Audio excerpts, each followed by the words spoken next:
like it's not a shame or blame or victim, but I Right. say this in the book. It's like if you play the victim, you're never going to grow because you're always looking for somebody to blame or shift. But when you take In today's episode, we have with us Bryan Zevotek, who is a 25-year veteran teacher. Bryan has also served in many roles from middle school science teacher to department chair, instructional technology specialist, STEM coach, and PBL coach. In 2012, Bryan was one of 10 teachers honored as National Teacher Innovators by PBS and the Henry Ford Foundation. Bryan's website can be found at kicksomeclass.com. You'll want to listen in to hear all the great information Bryan shares about the state of education. Thank you so much for listening to this episode of Earrings Off. We want to invite you to subscribe, rate, and leave us a review.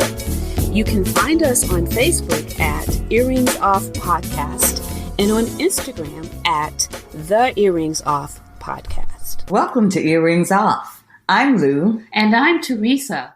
Let's get started.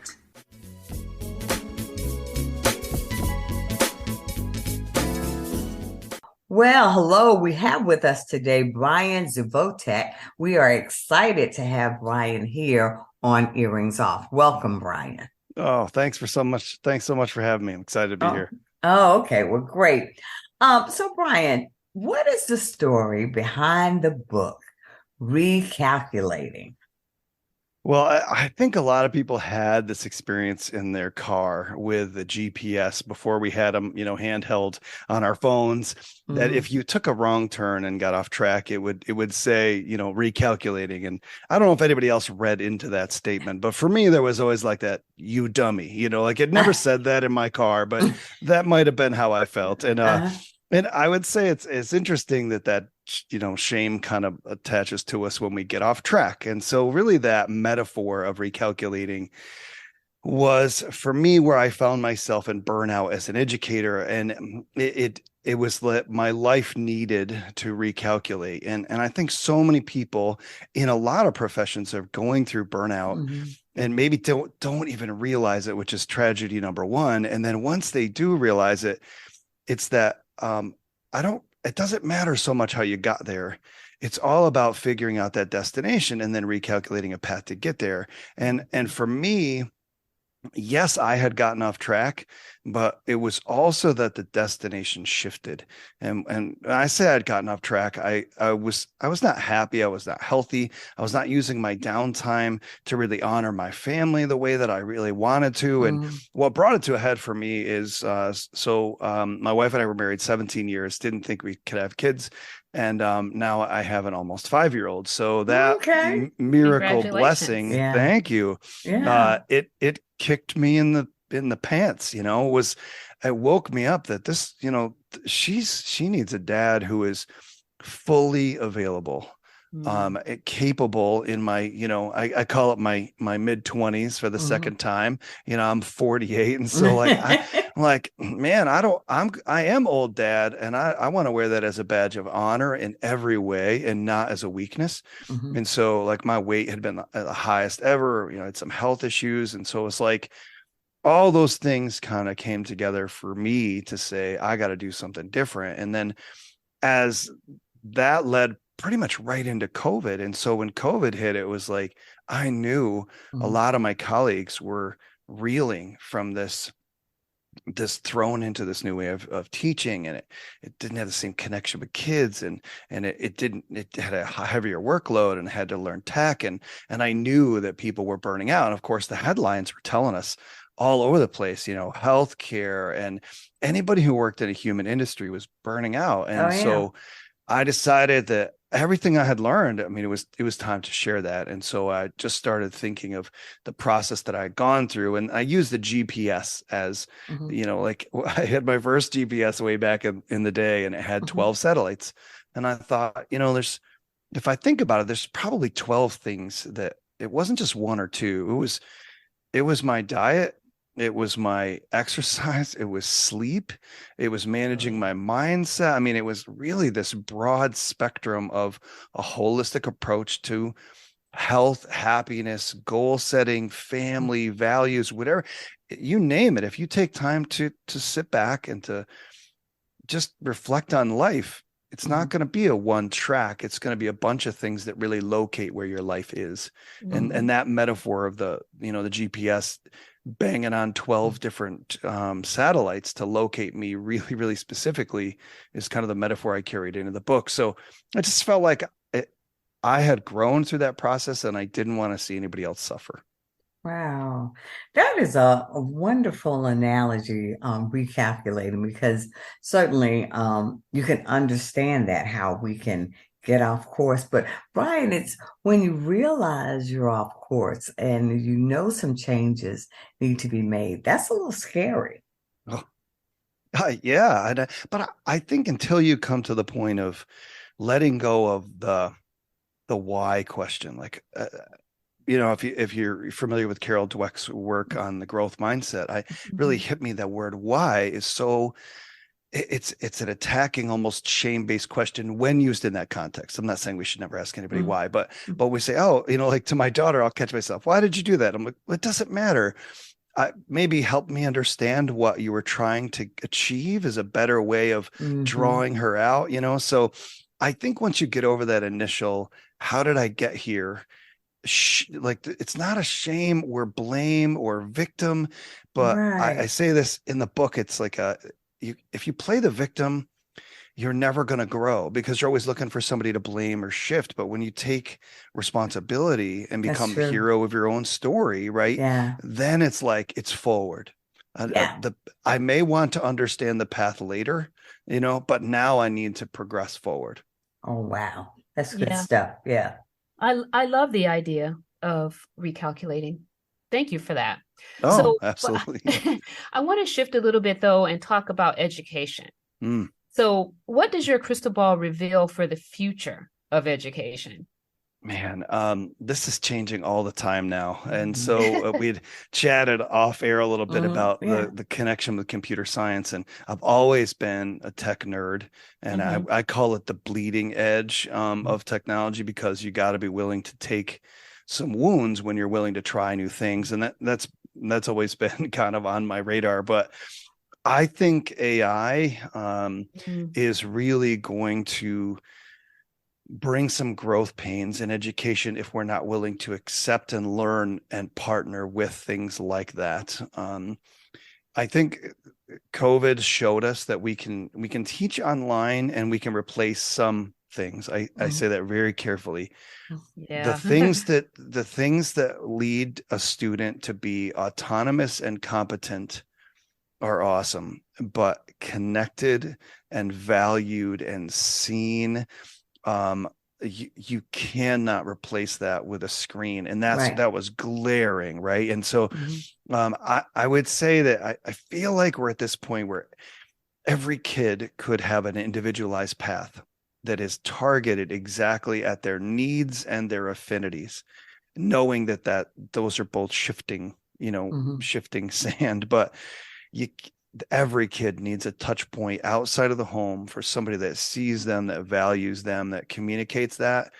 And again, I mean, I could go back to burnout. This is what I see is when a teacher is burned out, they stopped connecting. Mhm. Mhm. And that is not just tragic for them, it's tragic for the kids that sit in front of them. And Right. so I know what I want to happen, and I want to see every kid get an education system that serves them. And I've been saying this a lot.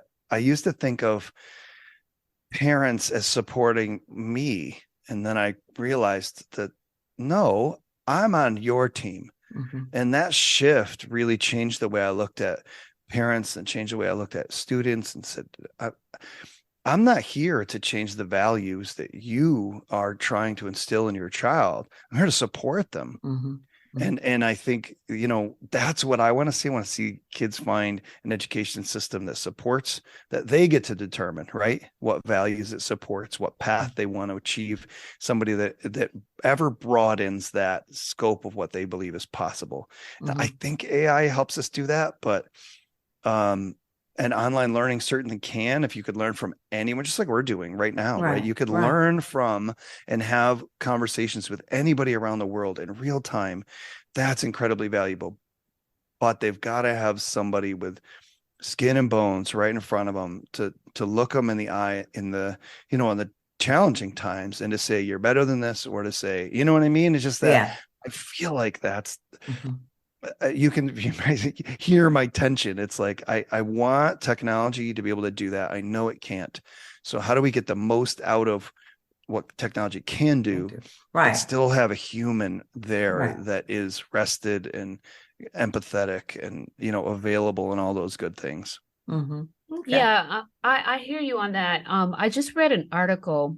Well, I must admit, I didn't read the whole thing. I read it enough to get what I wanted out of it based on the title. But essentially what the article was saying is that we need to start with mentors with children in middle school, not wait until they're in high school or in college, where most kids get mentors. But I think that might fill that gap, or that need for that you're mentioning about, there being the computer and AI and that technology, and the missing piece of there being skin and bones, right? And so, but how? I mean, the thing is, that would be the how. Like, the big question would be, how do you get that many people interested? It's hard enough, when they're in high school, to find mentors. I work with a couple of nonprofits where there's mentoring going on, but to do it for ages as young as elementary and even middle school, it'll be a little bit tough, I think. Yeah, I think the challenge is there's this trade-off with everything, right? And you hear this phrase, I only know education, but it's one more thing. And it gets under my skin when I hear that, but I understand that it's like all of these roles, are getting pushed into the schools, or like, it's like, and we're not trained as social workers. We're not trained as nutritionists, like there's a whole host of things that are coming in, and teachers obviously have this connection to kids. And so they want that. And so I think the trade-off has to come, and this will get me in some dangerous water with some other educators, but I'm going to say it anyway. I think that the idea of a standardized curriculum beyond 8th grade that all kids need is a farce. 50 years ago, when we could predict pretty reliably the opportunities that were going to be available to most graduating seniors, that made sense. In today's world, I forget the statistic, like 85% of the jobs in 5 years don't even exist right now. We can't predict what they even are.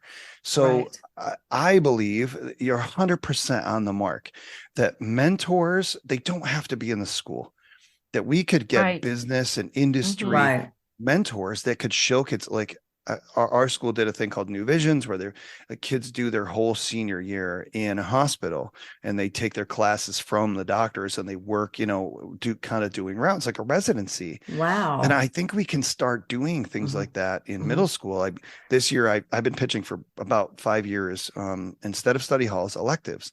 Let me teach a class that I want to teach, and it'll bring me joy. And I know the kids will like it. And so we're piloting it this year. And I mean, I'm having kids, and this is middle school. So this is 6th, 7th, and 8th graders, and kids that were silent, like for 7 weeks. And then one girl heard a co-teacher talking about a podcast, because I have a show as well. And she like lit up in her seat. And then the next class, she stood in front of me for 25 minutes we just bantered back and forth about how she can start a podcast, 12 years old, for her friends. And it just, like, this wallflower came to life, and she's sort of attached to me now, and I love it.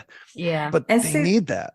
They do. And it allows them to be exposed to some different things and not just give them a specific set of electives that they could choose from, but to broaden it a bit more and to maybe capture some kids who have not been as motivated or interested in the standard You fare, if got it. you will. Yeah, Yeah. yeah. And I think the next step, if they let me continue to disrupt, is to let the kids lead. Ask the Oh, kids what absolutely. Yeah, they yeah, want. Like, yeah, let them do yeah, two, yeah, 3 week yeah. elective in Well, I whatever love they're that. interested in. yeah, yeah. Your point about how the market is changing. I mean, that's significant when you Oh, say yeah. that jobs, 5 years ago, they're changing and the demand is changing. And so we have to be flexible and open to that. So, Brian, talk to us a bit about how teachers can deal with disengagement with students. Mm. I think we were starting to get into that, right? Yeah, And yeah. it's the a lot of it is that understanding of curriculum in the sense of what was it designed to do, and I don't know how much history you know about Toyota, but like Toyota's manufacturing process revolutionized the modern world in a Mhm. lot of ways when American cars were going downhill, and they asked the question. It's the 5 whys. You may have heard this before. Is every time you ask a question, the answer that you get, if you keep going, you'll eventually Mhm. get to the root of the Mhm. problem. And most Mhm. people aren't willing to do that hard work. And so I kind of did that with engagement. And as I work through that, I arrive at this point that kids don't care what you, and that's the goal, right? If they don't, if well, that's not the goal that they don't care, but if they don't care about what you have to share with them, then they aren't going to engage. And with so many other crazy engagement things out there, we're competing against. Mhm. And a lot of people will say, "Wow, how do you compete with cell phones? How do you compete with video games?" You can't. But those things can't compete with genuine engagement. So I mentioned this, the student just a few minutes ago. She didn't want to do anything other than have that conversation with me. And I think so. One thing, I mean, it's just a short answer long, right? Is that you got to be willing to connect with kids on an individual level. And it doesn't have to be every kid every day, but it's got to Right. be some kids every day. That's number one. Two, that you got to come to a point where you're coming in happy and rested, and you're willing to take a left-hand turn when you see the engagement come up. I've told this Mhm. story before. In the middle of COVID, we were fully remote for the end of 2020. We were cohorted in 2020 to 21, which is kids would come to school, half the kids Monday, Tuesday. Everybody Mhm. was virtual Wednesday. Then Mhm. another half would come in Thursday, Friday. And so I was teaching block schedule, 82 minutes long, small groups, but you'd have to teach it like Mhm. 3 times every day. So Mhm. 12 times. And I had this girl look at me, and it just bless her heart. She's like, "You're bored." I'm like, and I go, "And that's pretty obvious, huh?" And I was just like, and I was like, "You know what? You're right. I am." And I think then it was like I literally took the whiteboard marker, and I was like, "This sucks." And I said that in seventh grade. You can have some Yeah, shock factor, and yeah, then it's cool factor maybe. And I yeah. put the cap on, and I'm like, "What do you want to do?" And so I just drew this bubble on the board, and I said, "This is it, free reign. What do you guys want to talk about? I can make anything science related." And so they generated a list, and out of the 12 kids in the room, I think we had like 8 or 10 topics on the board in just a minute. And I said, "Okay, you each get 2 votes, and you can't vote for your own." And they came up and voted, and we ended up on horses. And I'm like, "All right."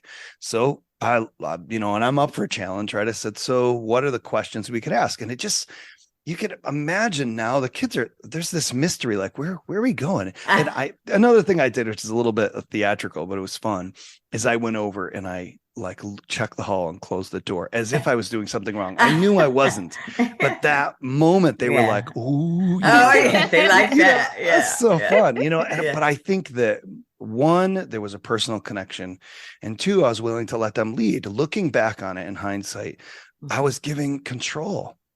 And I think Yeah. when we're so worried about getting through our curriculum, our content every day. Yeah. And I said, what good is it if you get through and you didn't bring the kids with you? Yeah. Right. Yeah. You know, So how receptive are your colleagues to your methods? um, it's probably, I don't want to say 50-50. I think there's probably like 30, 40, where a solid percentage of them are like, yes, but man, I don't know if I can do that. There's some Right. that they'll say, well, I'm not you. I get it, but you're you. And so find Mm-hmm. how to What can be, you do? Right. you and what works. And so, yeah, I guess I noticed that pretty early on that, I love change and I love a challenge and I get bored easy. And so to other people, it's like, well, that's, you've always been like that. Yeah, but that doesn't mean you can't be now, And Mm-hmm. so Mm-hmm. in my role now, I get a chance to go out and do some cool things, and I get invited by the same teachers. And Mm-hmm. what I'm noticing is the teachers that invite me in, if they had more time and freedom, and energy, they would be Mm-hmm. like me, Mm-hmm. because they're willing to take a risk. They just don't have the time to do the planning. So I come in and we do fun stuff together. And the teachers who will never invite me in just don't want to change. And Mm-hmm. Mm-hmm. I don't say it's a shame because I'm judging them as different than me. I say it's a shame because I know they have an opportunity to bring forth an awesome lesson. And it's not every day. That's the thing. Like, oh, was every lesson in my classroom awesome every day? No way. It might have been 20%, but it's better than 2%, right? I Yeah. mean, like, and Right. it was just, you hit on one that was awesome. We're doing that next year, and then one that was like, well, I'm never doing that again, Right. and so I don't Yeah. know. My perception of their opinion of me is probably not something I want to go too deep into. Oh, I hear that's you. funny, Brian. Yeah. Yeah. Brian.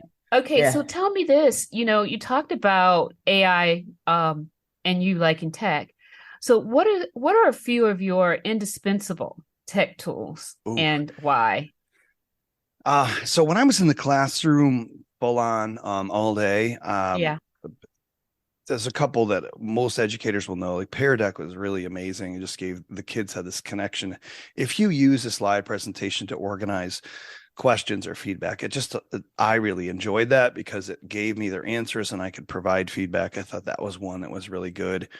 And then some game-based ones. I really love GimKit. Actually, I had a chance to interview Josh Feinsilver, who created that as a project in a project-based learning school when he was 16 years old. And Mm. so I love that as, like, not only do I love the product, but I love pitching it as an inspiration to kids.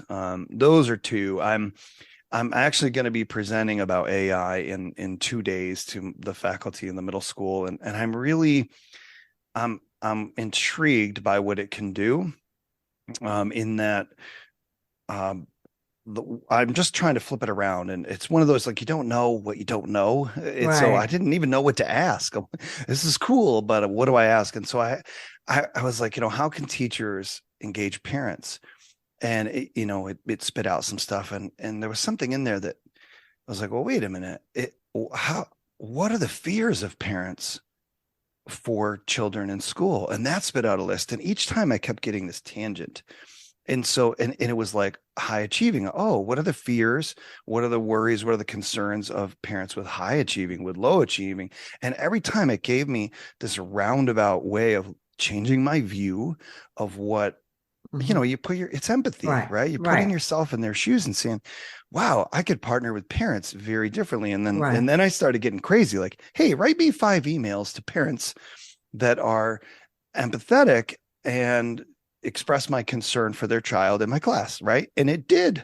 And 2 of them were really things I would have written, but it would have saved me time. Wow. And Yeah. so it was, I guess it's like, That's I pretty could good. tell you what was my indispensable tech tools, but I can look forward and say, I think there are some ways, if we learn how to use AI, we can cut that workload down. Mm-hmm. And Mm-hmm. then maybe, and don't, this isn't insensitive, but if I had a bank of 5 or 10 really well-crafted emails that I could pull out, and Yeah. don't send them. I'm just saying, pull them out and then rewrite them, That's huge. and, That's such a and time saver. Exactly. And so I think there are things like that out there. I'm going into a 7th grade ELA class, and we're talking about story arc. And I showed her the power of this thing. The same writing prompt she gave the kids, I gave to AI, and I said, write me 5 of them at a 7th grade level and make them all 300 words. And she was like, wow, those are really good. And I want the kids to feel like they can correct them. I said, well, then let's change it up. Let's write it for a 3rd grade level. And it was crazy. Like, imagine a kid reading, and the one was about a story about an elephant named Bentley who played with her friends in the jungle. And one day, like if you follow story, I was like, one day they came across a herd of elephants that had never seen a tiger and a giraffe before. And so Bentley had to do these tricks to get them to trust her. I was like, this is really crazy, And so I just think, again, go back to engagement. Right. Could this hook kids when they see it come up live on screen? Yes. Yeah. So let's use it, you know? Yeah, that's a win for the students and the teachers. Absolutely. But I have a question about it though. Do you have a fear that students might come to rely on it? Well, I think it's the calculator discussion of the 80s, right? Mm-hmm. And I think you still, the argument, or what we've come to learn about that, is you still needed to know order of operations and understand math in order to use the calculator to help you with that portion. There's a syntax to AI that every teacher has used spell check. Every student has access to Grammarly or a similar tool. I remember Clippy, the little paperclip guy on the Microsoft document of like 20 some years ago. Yeah. That was kind of an early AI. And so, yes, I think they will rely on it. But do I think it's a bad thing? Maybe not. In the sense that if we are moving them up, I guess I'll backtrack a minute. Here's what I see happening in a classroom where you're asking kids low-level questions. Who was the 3rd president or 8th president or whatever? That's Googleable. Always has been, maybe you needed an Encyclopedia Britannica in the 80s. And so it's a little more challenging to find it. Now it's 0.2 seconds with a cell phone, a Chromebook, and they all have them, right? Right. So if it's a low-level question, just simple recall, and you're treating kids like a filing cabinet, you're going to lose, and you're not really educating anyway. Right. But when you start asking them, hey, I want you to generate a story, copy and paste it, and then I want you to change the ending. Now we're talking Bloom's taxonomy. We're looking at creativity, critical thinking, analysis, or create 3 stories and then blend them together and create a unique one from that. This way the teacher knows they're using the AI, but you're challenging the thought process. And I think that's going to be the struggle for the educators to see it that way. Like, oh, kids will cheat. Only if you can cheat on your assignments. If you create assignments they can't cheat on, then let them use the tool, but then have them show their work, just like in math. Right. So what is something every teacher could do to quickly change the dynamic of their job? Oh, this is going to be low-hanging fruit. Sleep. The power of getting quality sleep, and I could do this this is circular reasoning a little bit here. I sleep better when I move and when I am true to the things that I know are valuable. So I noticed that if I was spending time with my wife and daughter, if I had gotten even just a 1-mile walk, that movement allowed my energy levels to reset, and then I slept, and then if you wake rested, you feel good, you engage better. I mean, everything ties to that. I think there's a reason why we're meant to spend 1/3 of our life in sleep, and people are saying, oh, you can get without. No, you can't. And I don't know. So I look at that as one is sleep and movement, definitely, but the other one is to just simply reframe what's in front of you each day. I had a project kind of pushed at me with a really short deadline, and I was complaining, and then I was between the door of my truck on my way to work this morning, and I was like, wait a minute, I'm not a victim. I don't need to think like this. I got this, and it was just a quick, but I don't think we're aware of those things all the time, like looking at the struggles in front of you and choosing to prioritize them and say, I'm going to connect with kids. I'm going to bring some joy. We're going to have fun. And if I don't get to those emails, so be it. And that's huge. And I feel like teachers need to be empowered with that. Like, let the ball drop if it's not the main thing. And they really, really have a hard time with that. But it's the only way someone's going to realize they've overloaded you is to set a boundary about what's valuable. I'm not saying like, no, I'm not doing that and be, crotchety and lazy. I'm saying I'm going to work really hard at what matters. And I'm going to make that the main thing. And that means that if I don't get back to you by, I'm not going to get back to you 5 minutes after I walk in the building. Because I'm not checking my email until 10:30. That's what I started doing. I'm like, I'm not checking my email till lunch. Yeah. If you have an emergency, you shouldn't have waited to send it to me until 5 minutes before it needed to be responded to. Mm-hmm.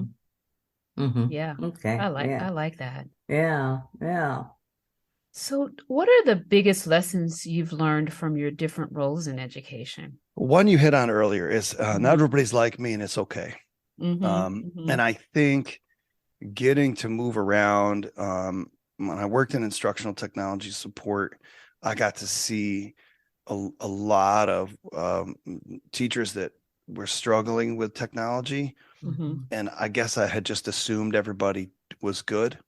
And so that really opened up my eyes to maybe have a little empathy for somebody who's doing things. I just ordered 12 overhead projector bulbs for a colleague of mine because he just loves his overhead projector. I'm like, they haven't made those things since I was born, and you're still putting bulbs in yours. But you know what? I was in his room today and the kids are smiling. It doesn't matter if it's a whiteboard, an interactive smart device. If you connect with kids, it doesn't matter. And so I think that was one thing. Another one was really a broad understanding of literacy in all things, literacy and discourse. Those are like my hot button things now.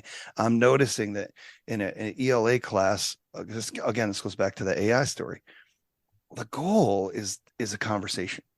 If you can have a conversation back and forth with kids and they understand the process they followed or where they went wrong, and they can have that discourse over literacy or over literature or over math, solving a problem, or in science, it really doesn't matter. Culture, social studies, if they can actually have that conversation and that discourse, then I think we're actually building those cognitive bridges between things instead of separating them into subjects all the time. So my role now is as a STEM stream guy, which for anybody that's listening that's not in education, it's science, technology, stream, science, technology, research, engineering, the arts, and math.